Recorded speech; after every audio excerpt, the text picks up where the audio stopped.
Bismillahirrahmanirrahim. Assalamualaikum warahmatullahi wabarakatuh.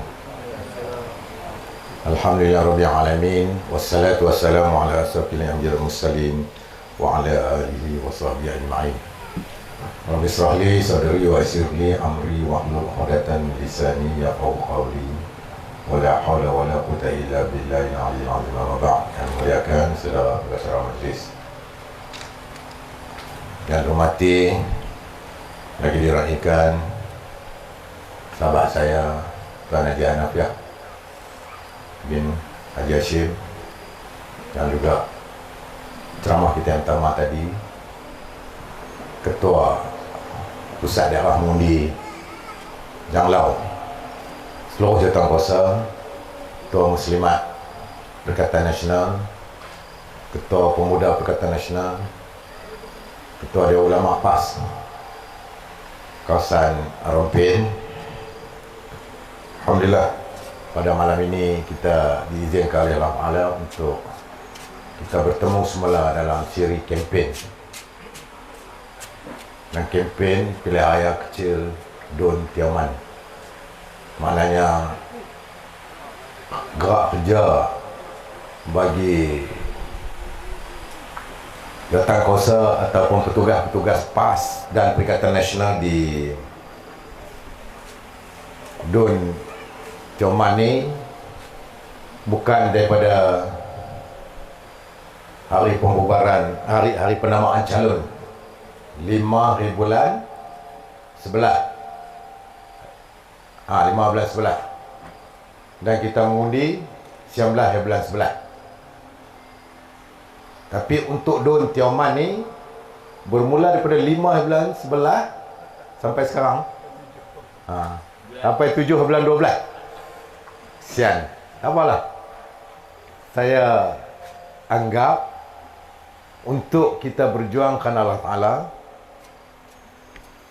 Allah nak beri pahala kepada petugas-petugas yang bertugas daripada sejak dibubarkan Parlimen sehinggalah 7 hari bulan 12 nanti. InsyaAllah dengan keikhlasan kita, dengan tanggungjawab kita, dengan amanah kita kepada jamaah kita ataupun parti kita ini, mudah-mudahan Allah memberi ganjaran pahala kepada kita. Sebab kita berpegang dalam politik ini adalah satu faktor penting dalam memilih pemimpin mengikut kaedah Islam. Dalil kita mudah. Kita tengok kepada peristiwa yang berlaku dalam sirah Nabuah, sirah Nabi dahulu. Apabila berlaku kematian, berlaku kewafatan Rasulullah sallallahu alaihi wasallam, selesai solat jenazah, para sahabat hanya ada beberapa orang saja yang menjalankan tanggungjawab untuk pengkebumian jenazah Rasulullah sallallahu alaihi wasallam. Yang lain para sahabat, termasuk Sayyidina Abu Bakar, sahabat yang paling rapat dengan Rasulullah sallallahu alaihi wasallam, Sayyidina Umar Al-Khattab, Sayyidina Osman, dan lain-lain lagi, terus dalam ke satu tempat yang dipanggil tempat mereka memilih pemimpin. Bukan mereka berada di tempat pengkebumian jenazah Rasulullah sallallahu alaihi wasallam, kecuali Sayyidina Ali, satu menantu, satu sepupu dia menjadi waris. Sebab Rasulullah sallallahu alaihi wasallam tidak ada anak lelaki pada ketika kewafatan Rasulullah sallallahu alaihi wasallam. Jadi apa maknanya di situ? Politik memilih pemimpin, terutamanya pemimpin yang akan mencorakkan mengikut corak yang telah diwahyukan melalui Rasulullah SAW, adalah menjadi wajib. Fardu kifayah bertukar menjadi fardu ain pada ketika itu. Begitu juga kita, bila kita meletak dasar perjuangan kita Islam, memilih pemimpin adalah menjadi kewajipan. Sebab itulah anak-anak kita yang duduk di luar, orang sini semua boleh kata orang Kedah kan? Boleh bahasa Kedah, bukan orang Kedah, faham bahasa Kedah sebab banyak keturunan Kedah di sini. Akan balik mengundi walaupun terpaksa, menghabiskan duit poket, tambang, minyak kereta, makan, minum yang ada di Johor Bahru, yang ada di Kuala Lumpur, yang ada di Melaka, Negeri Sembilan, Ipoh, Pulau Pinang, Kedah, Kelantan, Terengganu. Balik main mengundi ni kerana apa? Kerana merasakan satu tanggungjawab. Sebab sekarang ini kita melihat kepada kepentingan Dun Tioman ini. Sekarang ini Pahang bukan lagi fixed deposit kepada UMNO Barisan Nasional. Bukan lagi dah. UMNO tak boleh bermegah, mendabik dada kata dia kuat di Pahang ni. Banyak kerosakan, kehancuran yang berlaku dalam negara disebabkan oleh UMNO dan Barisan Nasional yang memerintah negara 60 tahun. Jangan nak marahlah. Tak boleh nafi perkara ini yang berlaku sekarang ni. Sehingga pilihan raya baru-baru ini, PRU 15, rakyat menolak UMNO secara total. Daripada 100 kerusi lebih UMNO Barisan Nasional, akhirnya UMNO tinggal 26 kerusi di seluruh Malaysia. Dekat-dekat nak mampu dah. Tu yang kelupuk Fapa Cacin tu. Dia rabai rata. Dia rabai rata. Nu nak lemah dah tu. Rabai-rabai kena boya dia ngap. Orang nak lemah dalam sungai ni, lemah yak ni, dia tak kira dia apa yang ada, dia main dulu. Dia kira dia boleh bergantung, dia akan bergantung. Sebab dia nak mati dah. Kebetulan sungai tu ada boya. Boya pun boya lah, mati juga. Ha, inilah analogi yang berlaku kepada UMNO dan Barisan Nasional. Jadi keputusan PRU yang 15, utamanya Parlimen, alhamdulillah kita mengucap syukur kepada Allah Subhanahu Wa Taala kerana untuk Dun Tioman ini dipanjangkan hari mengundinya supaya rakyat Tioman ini boleh berfikir. Kebetulan Cik Yunus pun kawan saya. Masa pilihan raya Johor, saya balik, saya kena di Tenggaruh. Pagi saya nak balik, selalu sini dia tunggu saya di kedai makan pagi tu. Haji Bam, Haji tak ada pagi tu kot, ada kerja kot. Baik dengan saya, selalu kami mesej. Lah ni pun aku duk terima mesej kalut ni, nak kena check balik lah. Dia duk mesej saya selalu. Ni ada ni dalam ni, apa-apa cerita ni kes pilihan raya pun dia kata kena mai di sini tak? Babi kena mai. Tak apalah, dia kata tinggal lah pendang tu. Boleh menang lah dia kata. Hari penamaan calon macam dengan Tu Haji Napiah cerita lah. Begitu juga saya pun tersentot juga lah orang kata. Pagi-pagi dapat mesej. Terduduk juga. Kita bangkit nak mayang subuh. Dapat maklumat ni. Tapi tak apalah. Allah panggil dia ketika medan perang. Dalam medan. Bukan senang kau nak mati ni. Kita takut dah dengar lah ni, mati terkangkang kat atas motor, kat atas jalan. Angkat tayar satu. Lori main debalah, hentam ke depan, pergi mati tu. Atas katil pun mati. Katil hospital pun mati. Dia mati ketika medan. Tengok. Haji Nafiah cerita. Pukul 12, pukul 1 malam duduk makan lagi selepas buat kerja. Jadi ini satu iktibar kepada kita kena teruskan perjuangan sehingga ke sakaratul maut.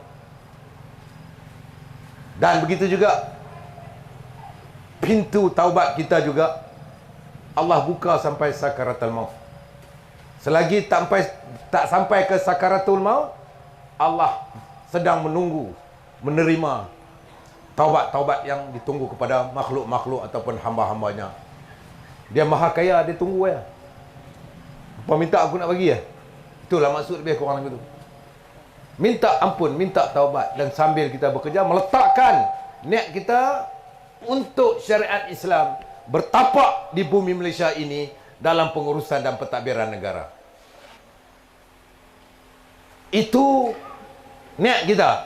Bila niat kita elok, insya-Allah segala kerja buat akan mendapat ganjaran pahala. Sebab di akhirat esok tak ada lagi dah dosa pahala. Di akhirat besok tak ada lagi dah dosa pahala.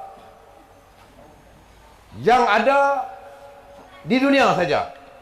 Di akhirat besok hanya tempat untuk berkira-kira, untuk pertimbangan.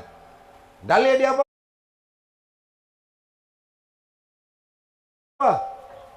Faman ya'mal misqala dzarratin khairan yarah wa man ya'mal misqala dzarratin syarran yarah. Sebiji, sebesar zarah kebajikan yang kita lakukan, kalau kita niat kerana Allah Ta'ala, Allah beri ganjaran pahala. Walaupun sebesar zarah. Tahu apa dia zarah ni? Zarah ni molekul.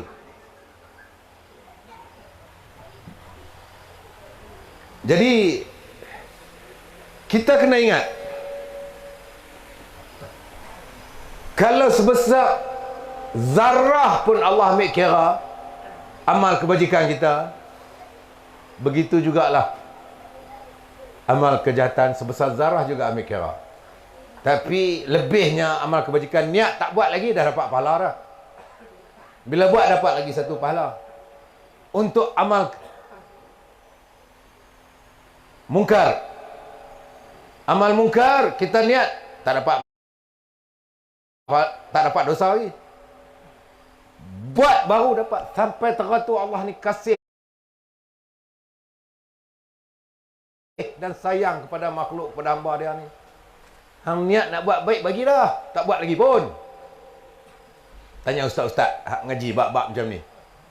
Sebab tu ada cerita baru ni di Sik masa kempen pilihan raya tu.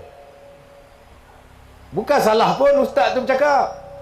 Dia pun mengaji pondok, bukan ada benda-benda lain. Dosa pahala, syurga neraka. Tak ada benda lain. Dia tak ada tempat ketiga, tak ada. Dia cakap apa hak dia mengaji je. Tapi dalam politik ni tak boleh lah. Orang exploit, orang manipulate, orang pusing. Hak betul jadi salah, hak salah jadi betul. Zaman terakhir ni zaman fitnah. Banyak perkara begitu. Ustaz tu bercakap sikit pun tak salah pun. Cuma dia bercakap atas pentas politik yang salahnya. Jadi perkara-perkara begini, kita sebagai ahli politik ini kena rasional tempat yang sesuai atau tidak. Jadi nayalah ustaz tu dibercutikan dulu buat sementara. Mereka mengaji jenis tu. Pergi tanyalah ustaz-ustaz mana hadut mengaji pondok pun. Syurga neraka, dosa pahala. Kan ada benda lain lah. Jahat baik. Dia ada dua kembang dua tu je. Jadi kita musuh-musuh ni, dia tak tahu segala apa yang kita buat, sama ada politik ke, agama ke, pentadbiran ke, benda ini semua, segala perbuatan di dunia ada kaitan sehingga ke akhirat. Ini pahaman. Saya baca surah Azab ni, surah Az-Zalzalah tu. Sikit pun tambahlah benda-benda yang bawa kebaikan, mengurus manusia, jaga kebersihan manusia, ambil berat hal pentadbiran, lawan rasuah, lawan perkara-perkara yang salah urus takbir yang duk berlaku dalam negara. Jadi itu semua agama kita melarang perkara-perkara ni. Rasuah dosa, menipu lagilah berdosa, janji tak ditepati pun tak boleh. Itu orang-orang munafik. Saya dia rakam pula ambil benda ni. Dah saya kata semua, dalam Islam ada 3 perkara nak tengok orang-orang tu munafik. Bila diberi amanah, dikhianati. Bila berjanji, tak ditepati. Lagi satu, hak tu lah, bila bercakap, bohong. Sebelum PRU 15, no DAP, no Anwar. Selepas PRU, yes DAP, yes Anwar. Jadi cukuplah. Saya nak bagi tahu dekat orang-orang UMNO yang ada di Janglau ni, cukuplah.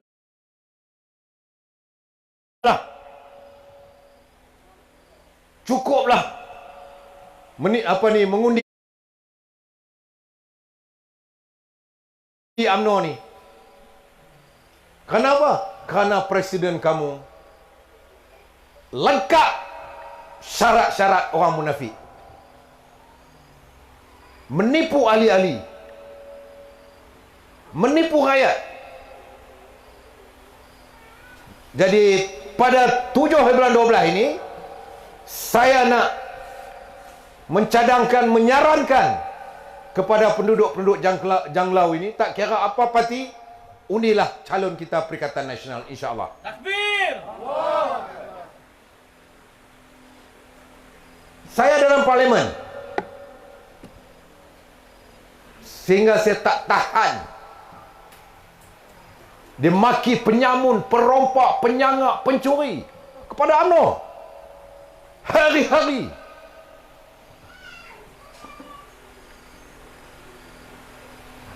Hari ini penyamun, perompak yang kena duk maki tu, semacam lah Mak Sabu apa semua tu, boleh berpeluk erat, lupa Anwar Ibrahim yang jadi Perdana Menteri kita, Mak Sabu, DAP ni sudah kira lah termasuk jelutung tu. Penyamun, UMNO dapat 26, MIC dapat 1, MCA dapat 2, 1 kerusi lagi. Daripada Sabah jadi 30 kerusi. Merabai rata. Pi kok nu tak kena, pi kok ni tak kena. Akhirnya peluk hak duk maki penyamun, perompak, penyangak, pencuri tu lah. Hak tu ni, hak yang kita ni, termasuk orang Pahang lah ni, hak duk ada lah ni, masa mereka lemah gitu kita angkat. Lepas PRU 14 hari tu kita angkat. Sepatutnya kita jam balik, kita angkat naik, kita selamatkan mereka. Berlaku pilihan raya kecil sehingga 7 pilihan kecil kita pas, membuat keputusan tidak bertanding di semua kerusi yang UMNO bertanding, kerana meraihkan kita dalam persahabatan apabila UMNO tewas dalam PRU 14. Rupanya kita ingat dia sedang lah. Kita ingat UMNO ni sedang. Bangsa yang tak boleh buat kawan. Kena ingat tu. Polis rekod. UMNO ni bangsa yang tak boleh buat kawan walaupun dia bangsa Melayu. Dia sanggup tinggal saudara se-Islam piduk kapok dengan Cina DAP. Bukan kita anti kaum lain, kita tak anti. Kita hanya anti kepada DAP kerana DAP ini yang disebut Islamofobia sangat-sangat jahat mempengaruhi pengundi supaya membenci agama Islam, terutamanya perjuangan yang dibawa oleh PAS. Dia ugut, dia gempak orang-orang bukan Islam. Bahawa satu hari Islam,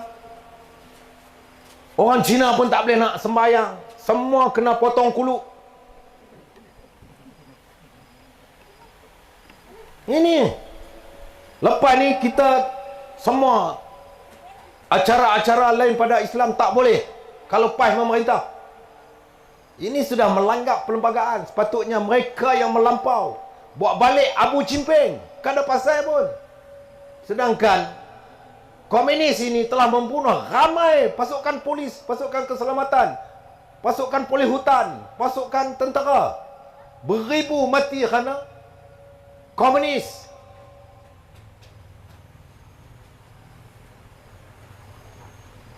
DAP ini juga telah membuat kenyataan bahawa tentera kita ni bukan ada kerja apa pun. Elok mereka pergi kerja kelapa sawit, duk makan gaji buta ya. Dia tak tahu dia boleh meniaga, menjadi kaya-kaya kerana keselamatan, kedamaian dalam negara kita akibat daripada pasukan polis, pasukan keselamatan, angkatan tentera semua menjaga supaya tidak berlaku huru-hara. Mereka boleh meniaga, boleh kaya-kaya. Boleh dia hina pasukan keselamatan kita. Ini DAP. Duk tak duk. Cimping mati di Bangkok. Abu dia tu dia pembakar, buat balik main tabuk di Malaysia. Punya nak bagi sakit hatinya orang-orang rakyat Malaysia ni. Sebab tu kita kata kita tak anti orang-orang Cina, kita tak anti orang-orang India, tapi kita anti Cina DAP, kita anti India DAP, kita anti Melayu DAP. Bodoh.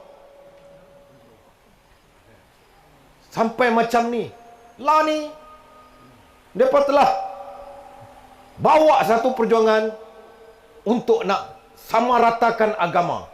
Kita ada 70% umat Islam di Malaysia. Kita ada hak asasi juga. Hak asasi Islam, benda yang boleh, benda yang tak boleh. Bab akidah kami tak boleh. Hampa jangan duk bawa orang supaya kami terlibat dalam benda-benda yang tak boleh. Ada yang jahil tu dia lawan balik dengan kita. Bab budaya jalan kita tak kacau. Bab minum arak, hampa nak minum sampai satu lori tangki pun minum, kita tak kacau sebab agama hampa tak larang. Tapi kita kena hormat hak orang Islam melarang orang Islam meminum arak. Tak boleh melarang orang Islam berjudi, berdosa. Maknanya kita nak menyelamatkan negara. Saya ingat main judi ni agama apa pun tak ada yang kata main judi ni baik. Ada orang main judi kaya, yang toke kaya lah. Yang saya tahu bank gerak banyak main judi ni. Duk berangan ya. Dapat RM50, lupa nak beli beras, nak beli gula, kopi dekat anak-anak makan. Pergi tikar 5 ekor sebab apa? Kita boleh beli banyak lagi. Esok dapat tikar RM50, dapat RM50,000. Lebih pada ton ram kita boleh beli. Macam tu penyangan. Tahu tunggin habis. Balik main rumah duit dah habis. Tikar mekok tak kena.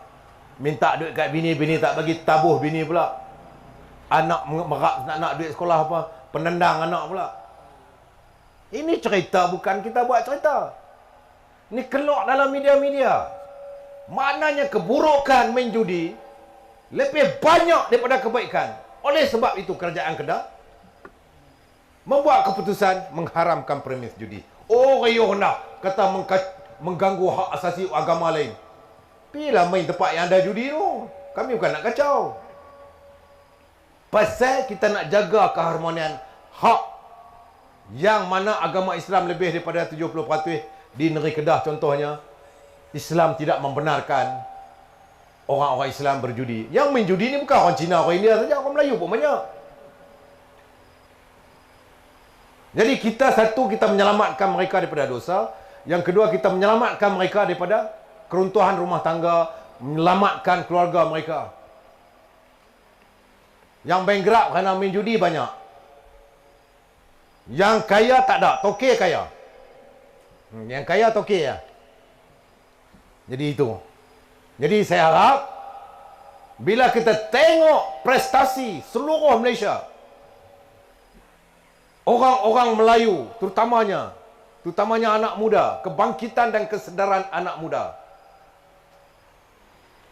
tidak lagi menaruh harap kepada UMNO, Pakatan Harapan, PKR, Amanah. Tak ada. Tak boleh harap untuk mereka membina masa depan mereka dengan perangai yang duk ada. Kita tengok DAP duk tak duk pergi tulis masa depan pemerintah 22 bulan dalam buku sejarah komunis supaya diajak di sekolah darjah 1, 2 dan 3. Apa ni? Tak ada lagi benda lain ke yang untuk kita cadangkan supaya sistem pendidikan kita ni bertambah baik? Yang duk pergi ambil komunis punya sejarah tu buat apa? Kita pun boleh. Ulama banyak terlibat, yang terbunuh dalam mempertahankan negara daripada serangan Jepun, serangan komunis, dan akhirnya berdepan dengan Inggeris. Akhirnya Inggeris beri kemerdekaan. Tak ada ke sejarah macam ni? Ini pi ambil sejarah komunis apa ini? Nak memberi satu rasionalisasi ataupun satu penerimaan secara tak sedar kepada orang-orang Malaysia generasi kini. Generasi kebangkitan, generasi anak muda sekarang ini, kesedaran yang sangat tinggi. Bila diterjemahkan dalam peti undi, ini isyarat yang jelas. Anak-anak muda tidak lagi menaruh harapan kepada UMNO, kepada Barisan Nasional, kepada Pakatan Harapan, kepada PKR, kepada Amanah, apatah lagi jauh sekali DAP yang terlalu chauvinis, terlalu kecinaan mereka. Kita bila melihat kepada keputusan saya di Parlimen Penang yang saya tak pernah jangka.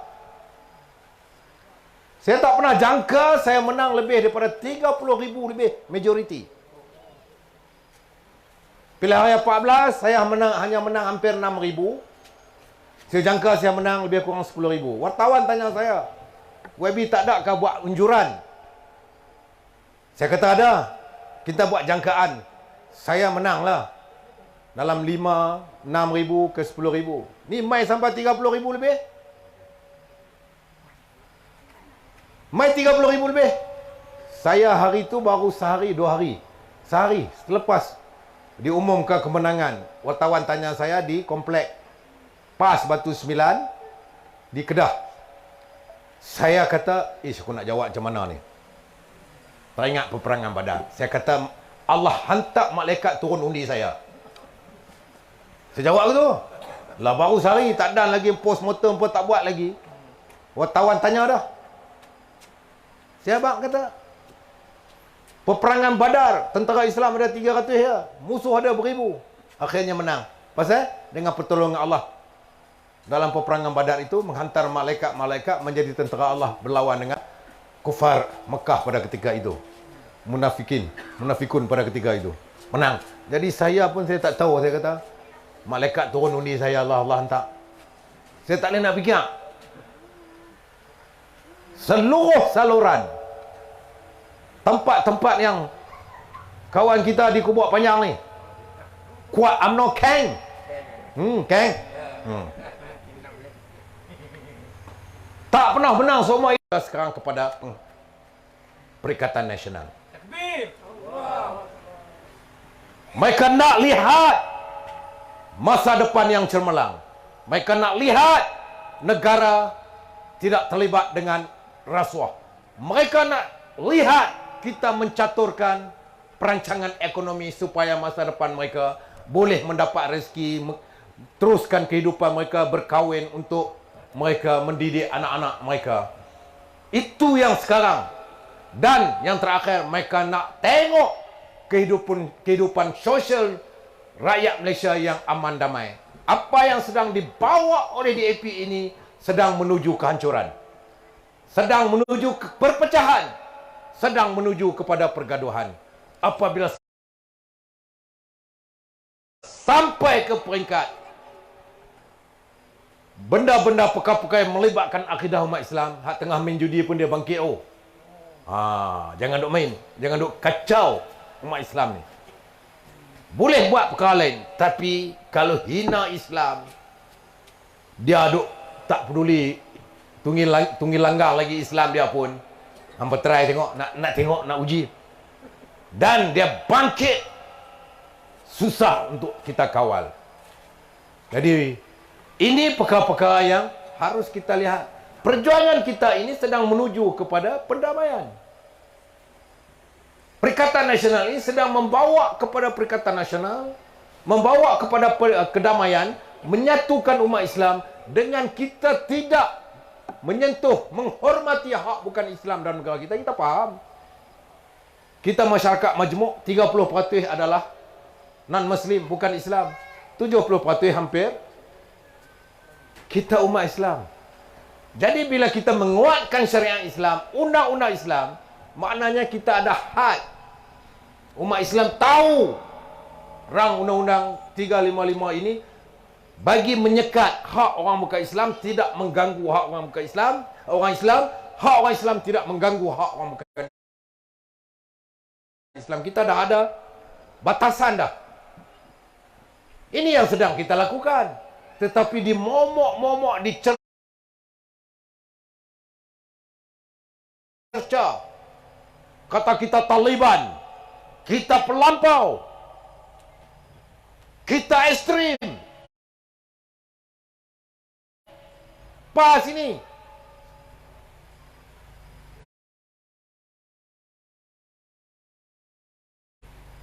Sedangkan yang bercakap tu tak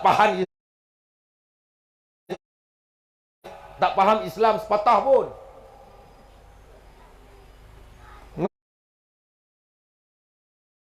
Komen. Hari ini UEC nak diiktirafkan oleh DAP, cadangan daripada DAP. Komen. Pemimpin DAP telah membuat satu cercaan gabungan yang diasaskan oleh orang-orang dalam Perikatan Nasional dan Muafakat Nasional. Ini adalah satu gabungan Taliban. Dia tak kenal itu Taliban macam mana. Panggil Taliban, tembak, kerat kepala biar putih pun dia tahu. Itu di Afghanistan. Mereka berdiri di atas peperangan. Tolib-tolib ini pelajar. Budak-budak mengaji pondok, budak-budak mengaji universiti. Taliban. Mereka ini dah tak tahan dengan pemerintahan Amerika, mula dengan Rusia. Mereka tak boleh melaksanakan hak mereka sebagai umat Islam. Akhirnya mereka berjaya menghalau Rusia daripada bumi Afghanistan. Dan Amerika memberi senjata. Budak sekolah mana ada duit nak beli kereta kebal, nak beli kapal terbang, nak beli peloncar lontar apa semua tu, hak duk tembak meriam apa semua tu. Mana ada duit? Afghanistan pula negeri yang dah 30-40 tahun perang. Tak ada pembangunan ekonomi. Negeri susah. Pemimpin tak boleh nak merancang. Tapi pasal apa budak-budak Taliban ini, budak-budak pelajar ini boleh mengalahkan kuasa besar Rusia? Pasal dibantu oleh Amerika. Ni Amerika ni duk tang mana pun jahat. Dia tak boleh tengok orang aman, boleh ikut dia je. Kita balik kepada Quran sebut, Yahudi dan Nasara tak akan redha dengan Islam sehingga hari kiamat. Betul ya? Jadi lepas Rusia keluar, mereka masuk. Puak ni muda. Dia tengok pelik juga, lebih kurang Amerika, lebih kurang Rusia juga. Dia lawan Amerika balik. Sampai Amerika kena keluar daripada bumi Afghanistan. Malu Amerika. Dia bantu mereka ni lawan dia balik. Dia malu. Oleh sebab itu, Taliban ini, lah ni hak budak-budak muda masa duk perang Amerika pun dah jadi tua dah. Dah ada pengalaman. Jadi dia panggil negara-negara luar, pemimpin-pemimpin, ulama-ulama bincang macam mana nak buat. Tu yang mereka boleh bersatu semua. Kumpulan-kumpulan yang ada di Afghanistan ini. Itu yang dikatakan penyatuan perpaduan ummah daripada situ. Dan sekarang ni mereka sudah mula bersatu semua kelompok-kelompok dalam Afghanistan yang berperang ni untuk mentadbir, untuk mendamaikan bumi Afghanistan. Yang si